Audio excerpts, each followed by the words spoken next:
Lisons. L'Esprit de l'Éternel reposera sur lui, esprit de sagesse et d'intelligence, esprit de conseil et de force, esprit de connaissance et de crainte de l'Éternel. Alléluia. Amen. Quand l'Esprit de l'Éternel arrive, il t'amène l'éternité. Quand l'Esprit de la connaissance arrive, il ne te laisse pas stérile dans la connaissance de Christ. Quand l'Esprit de la révélation arrive, il ne te laisse pas stérile. Il t'apporte les dons. Quand l'Esprit de la force arrive, il n'est pas faible. Il ne te laisse pas t'égarer. Lorsque tu te retrouves en dehors du canon, il te ramène dans le canon.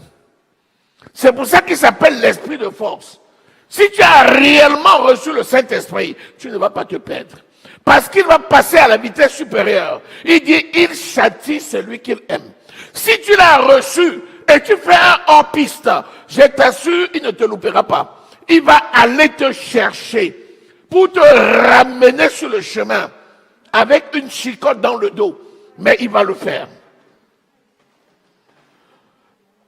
Le Saint-Esprit a pour mission de préparer l'Église. Le Saint-Esprit n'est pas un blagueur. Même si tu as la liberté de te conduire comme tu veux et de l'écouter ou de ne pas l'écouter, en attendant, il va donner tout ce qu'il a pour t'amener à revenir à toi-même et à te dégager des pièges du diable. C'est la réponse de l'Esprit à la prière des saints. C'est pour ça que les saints prient à travers le monde entier. Quand tu vois des gens qui vont à gauche, à droite, ils se comportent n'importe comment. Rappelle-toi que l'esprit de force est à l'œuvre. L'esprit que tu invoques va aller le chercher pour le sortir de l'endroit où il est là et le ramener sur le chemin. Non pas sans le châtier, en le châtiant véritablement. Le Saint-Esprit, l'esprit de force, c'est l'esprit de correction. Il sait corriger ceux qui sont sous sa responsabilité. Il sait le faire. Alléluia. C'est l'esprit de force, mais c'est aussi l'esprit de sagesse. Celui qui a reçu le Saint-Esprit ne va pas se comporter en insensé. Le sage, c'est celui qui ne se comporte pas en insensé. C'est celui qui marche dans la voie du Seigneur. Le sage, c'est celui qui évite de se mettre en compagnie du moqueur. Le sage, c'est celui qui trouve son plaisir dans la loi de l'Éternel. Le sage, c'est celui qui médite la parole jour et nuit pour agir fidèlement selon tout ce qui y est écrit. Le sage, c'est celui qui se conduit en ami de Dieu, qui marche dans les pas de Christ. Le sage, c'est celui qui est conscient que seul il se perdra, mais en marchant dans les pas de Christ, il se retrouvera tous les jours de sa vie. Quand tu as l'esprit de sagesse, tu ne te perdras jamais. Même quand tu t'égares, tu te retrouveras. Parce que la parole est une lampe à nos pieds et une lumière sur notre sentier. L'esprit qui révèle la parole de Dieu mettra la lampe à tes pieds pour te sortir des sentiers battus et te ramener sur le chemin de la gloire. Il est important de connaître ses caractères, mais d'avoir la révélation sur ses caractères. L'esprit de conseil. Où peux-tu aller chercher conseil? Il n'y a que le Saint-Esprit qui est l'admirable conseiller. Le Père éternel. Le Prince de la paix. Ça, c'est Ésaïe au chapitre 9, verset 6. Parlant de qui? Un fils nous est né. De Jésus. C'est là où tu vois que Jésus a les caractères de l'Esprit. L'Esprit a les caractères de Christ. C'est l'admirable conseiller. Quand tu as une situation, tu vas à la parole de Dieu trouver la solution. Qui te conduit? C'est le Saint-Esprit. Il va te transporter. Il va t'amener dans le cœur de la parole. Il va sortir la substance. C'est ça qu'on dit qu'il nous transporte dans les lieux élevés pour nous donner le miel le plus pur. Le miel le plus pur, c'est quoi? C'est la révélation de la parole de Dieu. Seul le Saint-Esprit vient donner à celui qui cherche conseil le conseil qu'il lui faut pour accomplir les desseins de Dieu dans sa vie. Si tu cherches une solution ailleurs, tu t'éloignes. Celui qui habite la cité du Dieu vivant et qui cherche la solution ailleurs s'éloigne de la cité du vivant. Nous sommes nés à Sion. Nous sommes de Sion. Notre demeure est à Sion. Hébreux 12, verset 22. Lorsque nous nous sommes approchés de Sion, la cité céleste, là à Sion sont les réponses à tous nos besoins. Lorsque tu te cherches et que tu t'éloignes de Sion, tu t'éloignes de tes réponses. Tu t'éloignes du Seigneur. C'est pourquoi il faut se réfugier dans la personne du Saint-Esprit pour trouver auprès de lui les conseils dont on a besoin. C'est l'esprit de crainte de l'Éternel. Lorsque tu es esclave d'un roi, tu le respectes. Lorsque tu es esclave de quelqu'un, tu fais sa volonté. Lorsque tu es esclave de quelqu'un, tu suis ses instructions. C'est ça qu'on appelle la crainte de l'Éternel. Lorsqu'un enfant de Dieu a la crainte de l'Éternel, il va faire tout ce que Dieu lui dit de faire en temps et en heure. Et lorsqu'il se trouve qu'il n'a pas fait ce que Dieu a dit de faire, il adopte tout de suite un profil bas pour demander la miséricorde de Dieu sur sa vie dans la repentance. Quelqu'un qui a la crainte de l'Éternel n'abandonne pas l'œuvre de Dieu qui lui a été confiée. Quelqu'un qui a la crainte de l'Éternel ne va pas faire autre chose sans se soucier de son appel et de l'accomplissement de la mission qui lui a été confiée. Quelqu'un qui a l'esprit de crainte de l'Éternel, même quand il arrive quelque chose qui pourrait s'apparenter à un justificatif d'un manquement à ses devoirs, il adopte un profil bas. Quelqu'un qui a la crainte de l'Éternel, si pour une raison quelconque, il était dans un bus pour venir à l'église, ce bus est tombé dans un bouchon, le bouchon lui a pris 2 heures, il arrive à 30 minutes de la fin, il pourrait dire, ce n'est pas ma faute, c'est la faute du bus. Mais non, il ne le dit jamais. Il vient, il va raser les murs, il va s'asseoir au fond, il va prier l'Éternel, il va se repentir et il va demander au Seigneur la grâce de recevoir de lui la part qui lui a été préparée ce jour-là. C'est ça l'esprit de crainte de l'Éternel. C'est celui qui craint le Seigneur, qui le respecte dans toutes ses voies, qui marche selon le Seigneur, qui fait la volonté de Dieu. C'est ça l'esprit de crainte de l'Éternel. Donc l'esprit de crainte de l'Éternel est pour ceux qui craignent Dieu. Donc si tu dis j'ai l'esprit de Dieu, ça veut dire que tu as l'esprit de crainte de l'Éternel. Si tu as l'esprit de crainte de l'Éternel, tu ne fais plus rien pour toi. Galates 2:20, si je vis, ce n'est plus moi qui vis, c'est Christ qui vit en moi. Rien ne peut me permettre de porter un justificatif. Même si le justificatif semble valable aux yeux des hommes, celui qui est diligent, c'est celui qui se dit, je ne me suis pas assez débrouillé pour faire la chose en temps et en heure. Comment n'ai-je pas compris le Saint-Esprit qui me conduit? Pourquoi ne suis-je pas parti 3/4 d'heure plus tôt chez moi? Pourquoi n'ai-je pas dévancé le bouchon? C'est parce que je n'avais pas l'écoute. Parce que celui qui est chargé de me conduire connaît ce qui va arriver. Il m'a certainement dit ce que je devais faire. J'ai manqué l'écoute. C'est pourquoi je me suis retrouvé dans une telle situation. Alors, Seigneur, si j'ai manqué l'écoute, pardonne-moi. Si c'est ta volonté parce que tu as voulu me préserver du mal, que ton nom soit glorifié. Voilà comment on fonctionne quand on a la crainte de l'Éternel. Alléluia. L'Esprit de l'Éternel, on lit Luc 1, verset 35, s'appelle aussi la puissance du Très-Haut. L'Esprit de l'Éternel l'Esprit de Dieu, l'Esprit Saint, l'Esprit de Christ, c'est la puissance du Très-Haut. Vas-y, lis.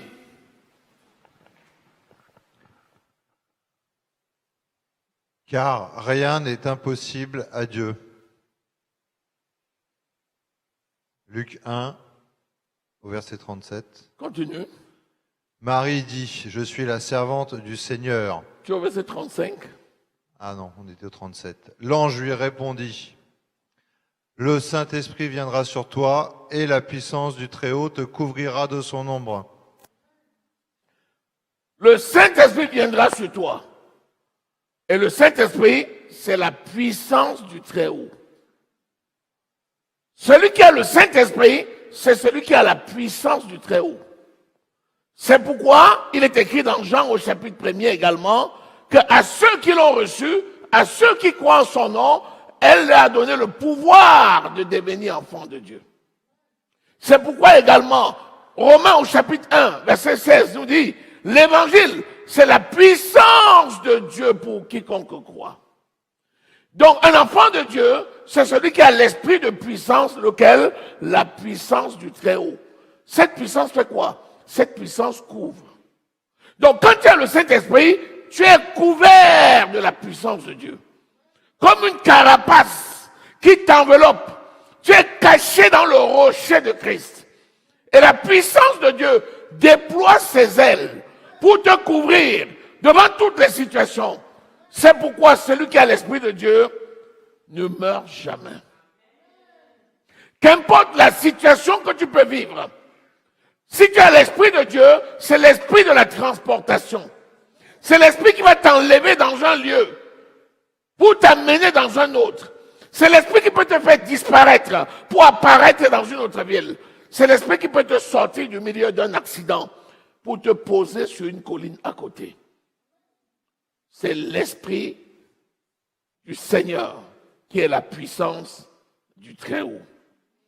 Vous voyez, nous venons que de définir le Saint-Esprit. À partir de la définition du Saint-Esprit, tu réalises à quel point c'est un privilège d'avoir le Saint-Esprit. Quand on a l'Esprit de Dieu, on a tout. Et on ne peut manquer de rien. Alléluia. Alléluia. Donc, définis-moi le Saint-Esprit et je saurai qui tu es. Dis-moi qui est le Saint-Esprit et je saurai que tu es un enfant de Dieu. Définis-moi le caractère du Saint-Esprit et je saurai que tu connais ta position en Christ. Et cette position, c'est une victoire sans fin. Elle n'échoue jamais. Est-ce que tu crois à cette parole? Acclame l'Éternel.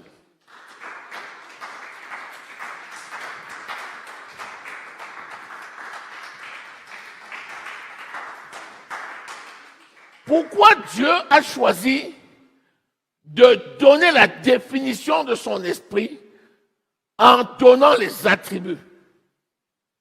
C'est pour permettre de reconnaître le Saint-Esprit et de se souvenir de tous ses caractères pour ne pas chanceler, pour ne pas promener des regards inquiets, mais pour demeurer ferme dans l'assurance.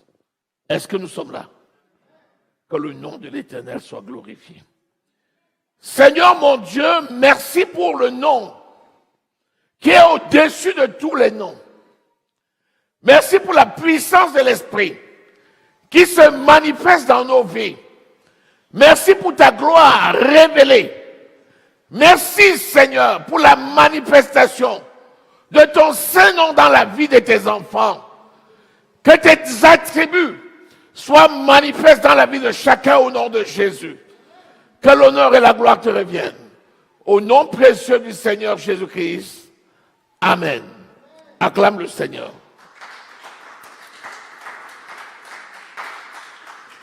Nous allons prier sur chacun des noms du Saint-Esprit.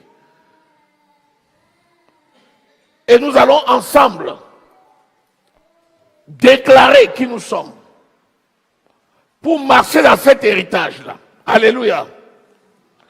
Que le nom de l'Éternel soit glorifié. Amen. Alléluia. Alléluia. Amen. Pour rester dans ce qu'on a dit tout à l'heure, dans la parole de Dieu, alléluia, Amen. nous devons nous débarrasser des œuvres de la chair. Puisque il est dit que la personne qui marche selon la chair ne peut pas prétendre avoir vraiment connaître le Saint-Esprit, ne peut pas prétendre connaître l'Esprit de Dieu. Alléluia. Donc les œuvres de la chair sont manifestes. C'est décrit dans Galates chapitre 5, alléluia, verset 22. Je souhaite qu'on projette cela. Chacun va regarder ses œuvres de la chair. C'est débarrasser des œuvres de la chair, débarrasser sa lignée familiale, débarrasser les membres de cette église de toutes les œuvres de la chair au nom de Jésus. Amen. Amen. Galates 5, verset, à partir du verset 19, alléluia. Amen. Il dit, si vous êtes conduits par l'Esprit, vous n'êtes point sous la loi. Or, les œuvres de la chair sont manifestes. Ce sont l'impudicité, l'impureté, la dissolution, l'idolâtrie, la magie, les inimitiés, les querelles, la jalousie, les animosités, les disputes, les divisions, les sectes, l'ivrognerie, l'envie, les excès de table et les choses semblables. Je vous dis d'avance, comme je l'ai déjà dit, ceux qui commettent de telles choses n'hériteront point le royaume des cieux. C'est pour ça qu'on dit, celui qui commet, celui qui demeure dans les œuvres de la chair est en train d'emprunter le chemin de la mort, est en train de partir. Alléluia. Amen. Il dit, mais le fruit de l'esprit, c'est l'amour, la joie, la paix, la patience, la bonté, la bénignité, la fidélité, la douceur, la tempérance. Et la loi n'est point contre ces choses. Alléluia. Donc voilà. Donc tu vas prier et tu vas te débarrasser. Tu vas refuser de marcher dans ces choses. Ça, ce sont les œuvres de la chair. Alléluia. Tu vas refuser que ta lignée familiale marche dans ces choses qui sont les œuvres de la chair au nom de Jésus-Christ. Amen. Amen. Prions au nom de Jésus. Pendant 2 minutes, tu vas déclarer que tu marches selon l'Esprit. Amen. Et tu n'accompliras plus jamais les œuvres de la chair au nom de Jésus. Amen. Ta famille n'accomplira plus jamais les œuvres de la chair au nom de Jésus. Au nom de Jésus, nous avons prié. Amen. Vous avez vu le fruit de l'Esprit. C'est l'amour, c'est écrit. Alléluia. Amen. On va prier et on va déclarer les caractères de l'amour de Dieu sur nous. Quand l'Esprit de Dieu vient sur toi, Galates 5, verset 5, alléluia. Le Romains 5, verset 5, il t'apporte l'amour. Alléluia. Donc tu peux marcher selon l'amour. Amen. Prions au nom de Jésus. Maintenant tu vas déclarer les caractères de l'amour de Dieu sur toi. Alléluia. 1 Corinthiens 13, verset 4, vous connaissez. Alléluia. Déclare les caractéristiques de l'amour de Dieu sur toi. Après, on va enchaîner sur la joie. Alléluia. La bénignité et tout ça. Déclare les caractéristiques. Tu as 2 ou 3 minutes. Amen. Alléluia. Au nom de Jésus. L'amour ne Amen. meurt pas. Parce que vous avez entendu tout à l'heure dans l'enseignement. Pourquoi l'amour ne meurt pas? Parce que l'Esprit de Dieu ne meurt jamais. Alléluia. Parce que l'amour est apporté par l'Esprit de Dieu. Et comme tu es amour, à l'intérieur de toi, tu ne meurs pas. Alléluia. L'amour triomphe toujours. Aucune eau ne peut submerger l'amour. Aucun feu ne peut brûler l'amour. Aucun vent ne peut emporter l'amour. Alléluia. Prie. Au nom de Jésus, nous avons prié. Amen. Tu as vu tout à l'heure le fruit de l'esprit, la joie. On continue dans le fruit de l'esprit dans Galates 5, verset 22. Alléluia. Amen. Je possède les fruits de l'esprit. Je possède Alléluia. les fruits de l'esprit. Donc déclare que tu possèdes ces fruits de l'esprit. Et tu continues. Je possède la joie. Amen. La fidélité en toi. La fidélité à Dieu. Parce que tu as l'esprit de Dieu. Tu es fidèle à Dieu. Tu es fidèle. Tu es fidèle. Tu es fidèle à ton engagement. Tu es fidèle à ta parole.